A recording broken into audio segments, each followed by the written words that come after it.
இன்றைக்கி பூண்டு கருவேப்பிலை கிரேவி எப்படி செய்கிறதுன்னு பார்க்கலாம். அதுக்கு கொஞ்சமாக கருவேப்பிலை எடுத்து ட்ரை ரோஸ்ட் பண்ணிக்கோங்க. எண்ணெய் எதுவும் ஊற்ற தேவையில்லை.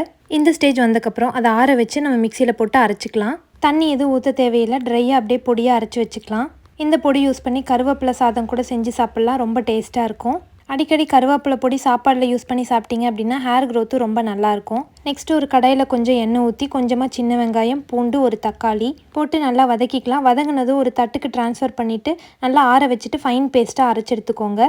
நெக்ஸ்ட்டு நம்ம வெங்காயம், தக்காளி, பூண்டு வதக்கின அதே எண்ணெயை ரீயூஸ் பண்ணிக்கலாம். அதில் 1 டேபிள் ஸ்பூன் சீரகம், 1/2 டேபிள் ஸ்பூன் வெந்தயம், அதை நல்லா வறுத்தக்கப்புறம் பொடியாக நறுக்கி வச்சுருக்க ஒரு பெரிய வெங்காயம், முழுசாக 4-5 பல்லு பூண்டு. வெங்காயம் நல்லா வதங்கினதும் நம்ம அரைச்சி வச்சுருக்க அந்த தக்காளி பேஸ்ட் எடுத்து உள்ளே போட்டு கொஞ்சமாக உப்பு, 1 டேபிள் ஸ்பூன் நம்ம அரைச்சி வச்சுருக்க கருவேப்பிலை பொடி, 1/2 டேபிள் ஸ்பூன் மல்லித்தூள், மிளகாய்த்தூள், 1/4 டேபிள் ஸ்பூன் மஞ்சள் தூள், பெருங்காய பொடி மட்டும் போட்டு நல்லா மிக்ஸ் பண்ணிக்கோங்க. 2 மினிட்ஸ் நல்லா வதக்கினா எண்ணெயெல்லாம் பிரிஞ்சு வந்துடும். அவ்வளோதான், கிரேவி ரெடி ஆயிடுச்சு. இது சாப்பாடுக்கு வச்சு சாப்பிட்டிங்கன்னா சூப்பராக இருக்கும்.